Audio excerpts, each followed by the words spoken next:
Rui Lira, agora na Cultura Informa. Tá chegando com os comentários o professor e analista político Rui Lira. Boa tarde, Rui. Boa tarde, André Santiago. Boa tarde a Sandro Rodrigues na nossa técnica.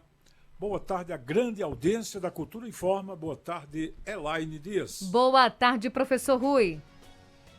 Tivemos hoje de manhã o discurso de abertura da Assembleia Geral da ONU pelo presidente brasileiro Jair Bolsonaro.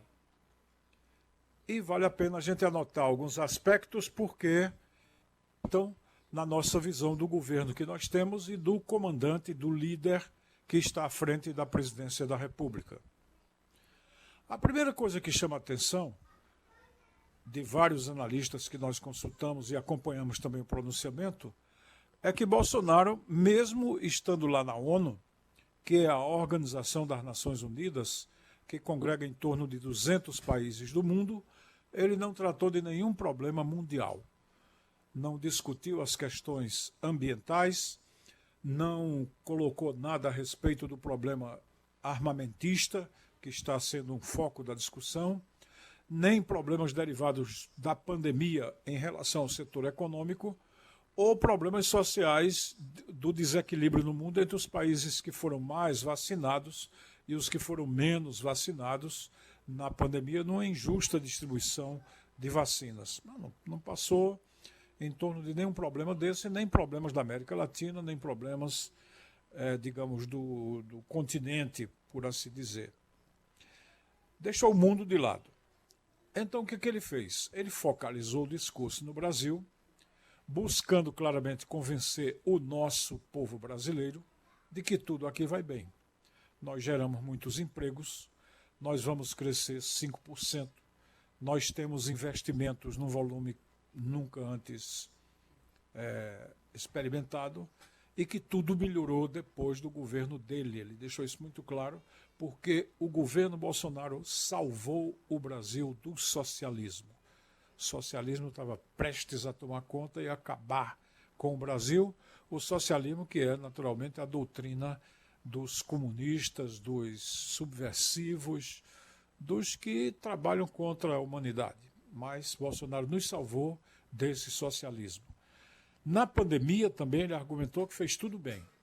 Desde as primeiras providências com o tratamento precoce, que ele voltou a insistir em recomendar, como na vacinação, em tudo ele fez tudo certo, só que os governadores e prefeitos do Brasil atrapalharam. E essa história de ficar em casa, essa história de bloqueio social, de lockdown, trouxe a inflação, problemas na economia como ele tinha previsto. Ou seja, ele fez tudo certo na pandemia, só não pôde consertar governadores e prefeitos que fizeram tudo errado e por isso nós temos problemas atualmente na economia. Depois se jactou, como se fosse uma grande realização, de dizer que não há nenhum caso concreto de corrupção no governo.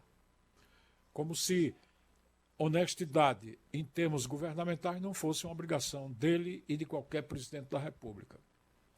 Disse também que o mês de agosto foi de queda no desmatamento da Amazônia.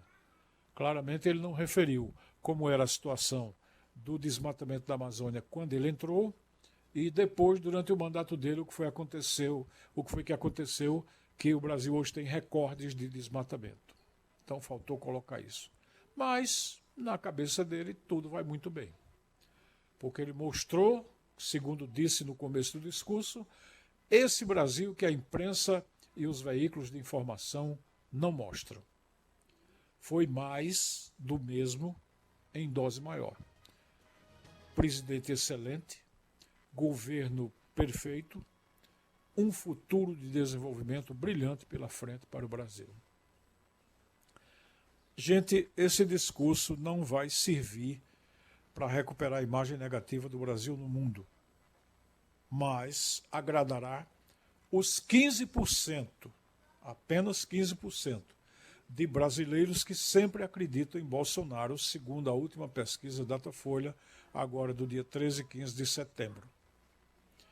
O problema que não será resolvido é com os 57% na mesma pesquisa que nunca acreditam naquilo que Bolsonaro diz. Então, esses vão procurar argumentos ou simplesmente não vão nem ligar, porque todo mundo tem muito mais com o que se preocupar. É com a crise energética, é com o custo de vida, com a falta de emprego, com a falta de distribuição de renda e com a perspectiva do Brasil ter um apagão no fim do ano aí, que não é uma coisa agradável para ninguém estar pensando. Então, esses 57% vão ficar na mesma. E talvez seja difícil até Bolsonaro convencer os 28% que acreditam nele às vezes. Então veja qual é a situação dele. 57% não acredita de jeito nenhum, 28% às vezes, aí sim, 15% acreditam que sempre o que ele diz está valendo. A tendência é um discurso desse, cheio de falhas de argumentação, cheio de inverdades e até mentiras em alguns casos, isso pode diminuir ainda mais a credibilidade na palavra do presidente. Vejam só, quando ele começou o mandato, o Datafolha dizia que 44% não confiavam no que ele dizia. Isso piorou para 57%.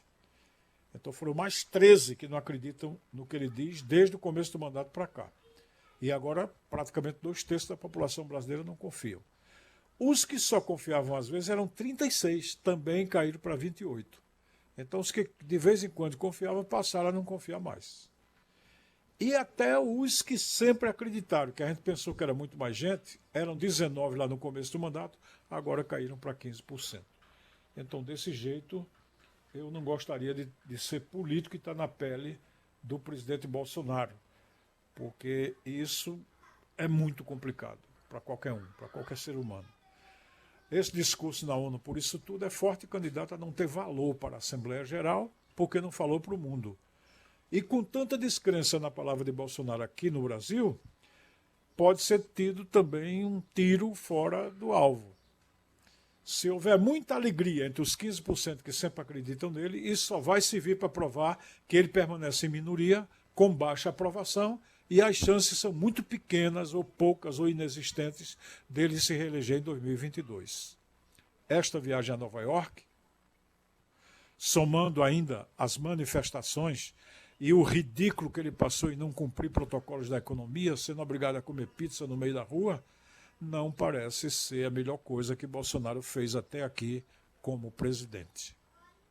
É o que fica para a reflexão do ouvinte da Cultura em Foco. Opinião é na Cultura. Primeiro lugar em audiência, do jeito que você gosta.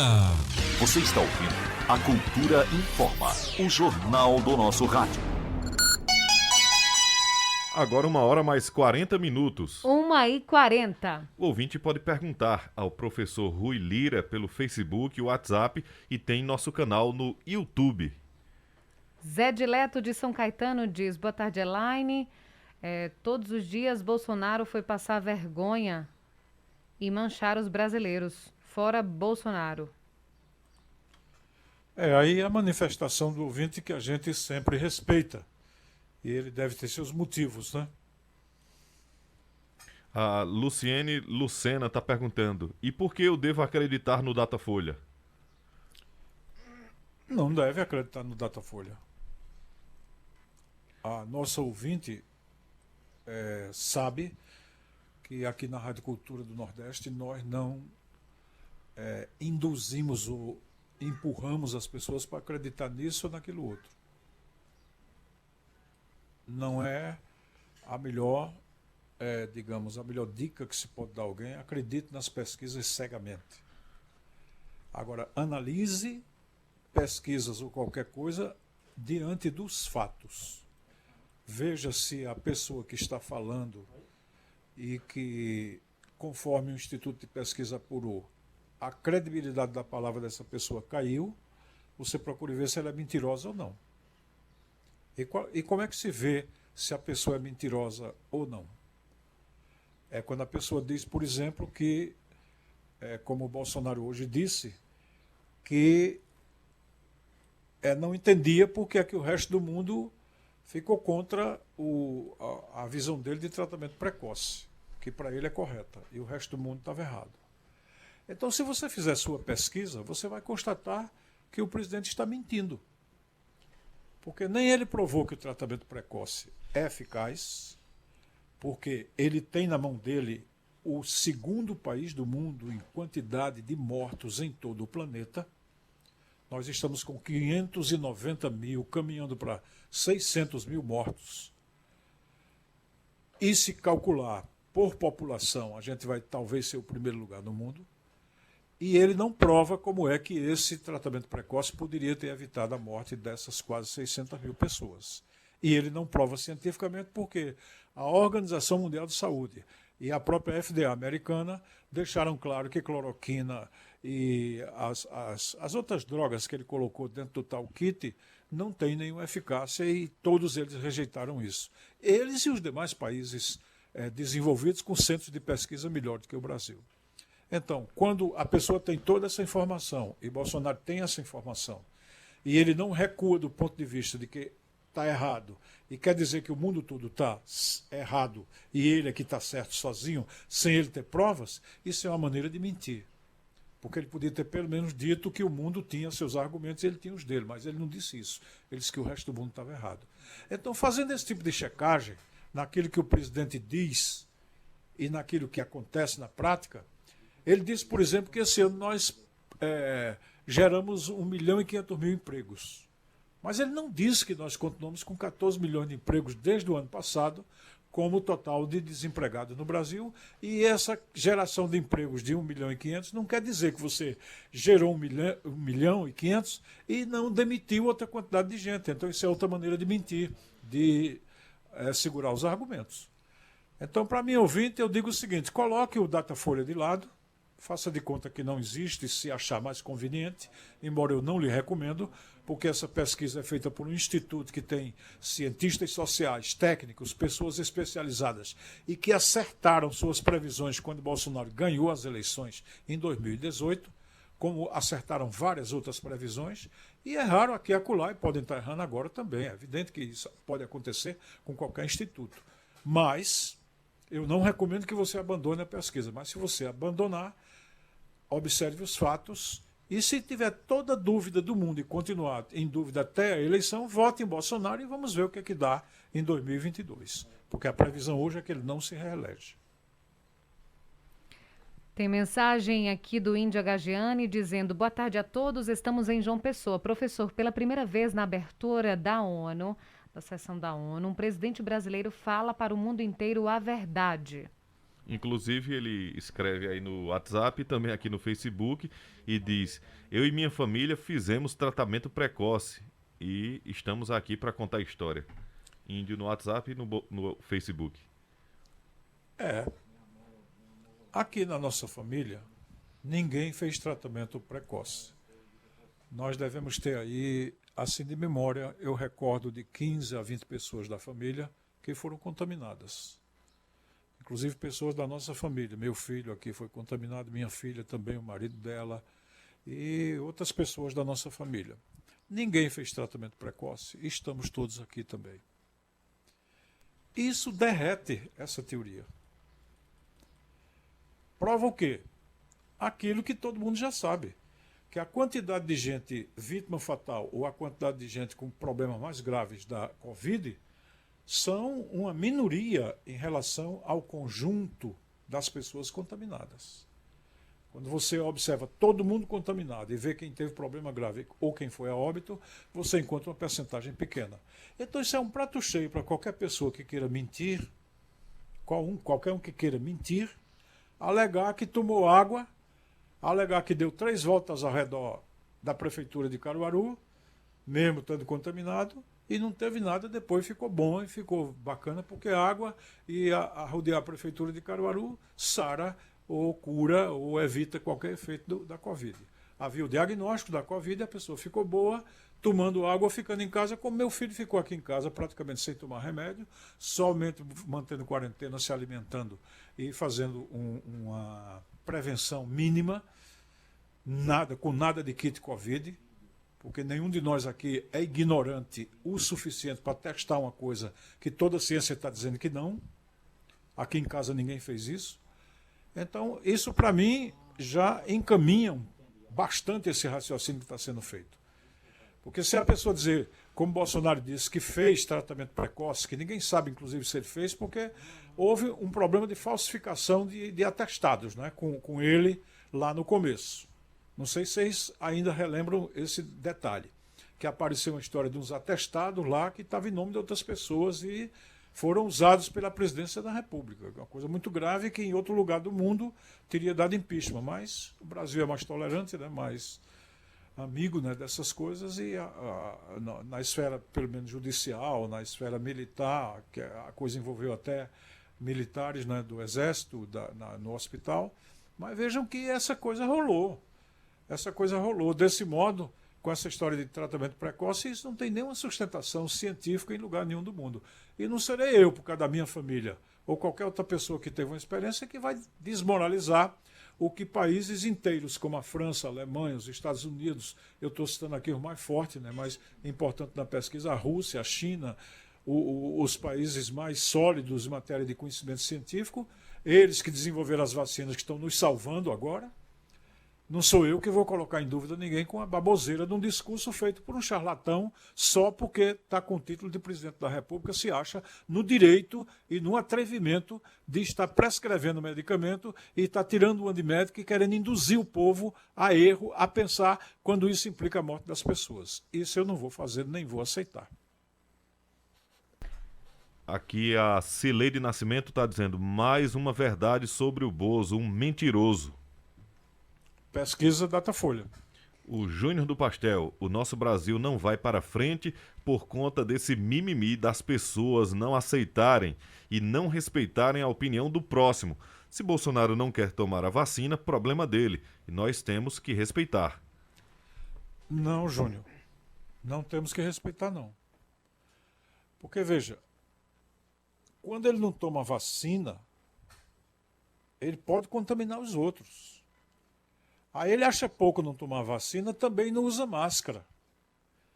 Ele acha pouco não tomar a vacina e não usar máscara, ainda promove a aglomeração. Ele acha pouco não tomar vacina, não usar máscara, promover a aglomeração, ainda pega criança no colo, bota no braço, menino de 4 anos de idade, sem máscara. Então você está diante de uma pessoa que não liga se vai contaminar os demais, que não tem entendimento suficiente para perceber que ele pode estar sendo um vetor de um vírus, que é uma coisa que ele não sabe o que é. E isso, em qualquer lugar do mundo, é crime. Você atentar contra a saúde dos demais. Você atentar contra a saúde pública. Ainda mais sendo ele líder. Ele não vacinou a mãe dele? Ele não vacinou a mãe dele? Não aceitou a vacinação do filho dele, Eduardo Bolsonaro, que se declarou vacinado, se mostrou nas redes sociais vacinado? Então, por que na hora H, na hora certa, ele não promoveu as medidas que o mundo todo estava preconizando como solução para a pandemia? Quais eram as medidas? Era o álcool gel, era o isolamento social, era a máscara, era evitar aglomeração. Tudo isso ele sabotou e, por último, ele sabotou também a compra de vacina. Então não é esse negócio de mimimi, não, isso é argumento. Nós estamos falando aqui com você, que é uma pessoa séria, estamos falando de maneira séria. Agora, infelizmente, estamos falando de uma pessoa que não agiu com a seriedade que o caso exigia. Quando ele teve um problema de intestino lá em Brasília, correu para o melhor hospital de São Paulo, caríssimo, e foi ser atendido pelo melhor médico. E eu, se tivesse as condições dele, também faria o mesmo. E recomendo que qualquer um faça o mesmo. Podendo, você tendo condições, procure o melhor médico no melhor centro para ser atendido, porque nada substitui a vida, nada substitui a pessoa, mesmo que ela se chame Messias Bolsonaro. Tanto faz, esse não é um problema. Então, quem procura essa excelência toda, devia ter procurado excelência também na conduta em relação ao povo brasileiro. Mas o que ele fez? Andou sem máscara, zombou dos que estavam doentes, disse que era mimimi das pessoas chorarem seus mortos e tantas coisas que a gente conhece. Então, qual é a lógica que o povo brasileiro está enxergando? Talvez está enxergando melhor do que eu e do que você, que ele é inviável para ser reeleito presidente da República. É isso que o povo está vendo, pelo menos até esse momento. Não sei se ele vai se recuperar, vai se recompor. Eu esperava que nesse discurso de hoje ele fizesse algum aceno, mas o que é que ele fez? Mais do mesmo em dose maior. Consequentemente, a credibilidade continua, no meu entendimento, em baixa. Luciano Silva diz, boa tarde, Elaine e André. Ao professor Rui Lira, parabéns pelo comentário, sou seu fã, professor. Muito obrigado. Que coisa boa. O Wellington... Mas use aquilo que a gente diz, né, Elaine? Não use o senso crítico, viu? Viviane... Não acredite em tudo que lhe dizem, mesmo que seja o comentarista de quem você se vê como fã. Viviane Marinho está dizendo hashtag fora Bolsonaro. O José Guilherme Lira está dizendo tomar vacina é um ato coletivo. Exatamente, é essa questão que nós estamos levantando. Porque, veja, os Estados Unidos estão atravessando um problema parecido com essa questão que está se discutindo aqui no Brasil, de que não tomar vacina é um direito da pessoa. Não é direito coisa nenhuma. Só é direito seu se você não atingir o direito do outro. Então, que legal, eu não tomo vacina, como a gente já viu vários bolsonaristas, inclusive às portas da morte, quando estavam, dizendo que se enganaram, dizendo que estavam errados, que as pessoas não fizessem isso, que tomassem vacina, que se preveniram, que eles estavam enganados. Alguns deles compareceram à mídia social para dizer isso. Por quê? Porque eles tiveram sensibilidade humana. Eles pensaram na vida dos outros. Isso nos autoriza a dizer que Bolsonaro não pensou na vida dos outros quando debochou das mortes nos seus passeios de moto lá em Brasília, logo no começo da pandemia, quando suspendeu o contrato que Pazuello tinha celebrado com o Instituto Butantan para comprar vacina coronavírus. Ele cancelou o contrato, eram milhões de doses, ele cancelou o contrato, já feito pelo ministro da Saúde, lembrem. Foi ele que cortou a vacinação lá no começo. Bolsonaro cortou a vacinação no começo. Proibiu que o seu ministro fizesse acordo dizendo que a vacina era comunista, era chinesa e quem tomasse vacina, lembra da história do jacaré, não foi ele que inventou? Então tudo que ele pôde fazer para as pessoas não se vacinarem e ficarem à mercê do tratamento que ele pregava, ou que ele achava que tinha algum sentido, ele fez. Consequentemente, ele atentou contra a saúde pública, tanto quanto alguém que não toma a vacina quando tem oportunidade, quando tem meios. Eu tenho certeza que na Rádio Cultura inteira, desde a família Almeida todinha para nossa glória, os que estão conosco ainda, ótimos todos eles, eu tenho certeza que todo mundo, da família Almeida até o último funcionário da Rádio Cultura a render o turno na técnica de som, todo mundo a essa altura está vacinado. Do mais novo ao mais velho. Isso. Do mais novo ao mais velho, o mais recente, o comentarista mais velho sou eu, né? Eu acho que sou eu. Mais experiente. Bom, tomara que seja, porque a gente pensa, né, com a idade que fica experiente, de vez em quando a gente vê cada baboseira que a gente faz, né? Velho, mas velho, besta, burro, broco. Né, acontece. E por isso que eu digo, bota em dúvida o que eu falo.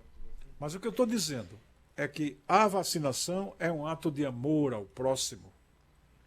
A vacinação é um ato de respeito à vida. A vacinação é uma responsabilidade social. A vacinação é uma garantia de humanização do mundo, das pessoas. A vacinação é um modo de perpetuar a espécie, de respeitar o outro, de viabilizar a vida. É isso que a vacinação representa.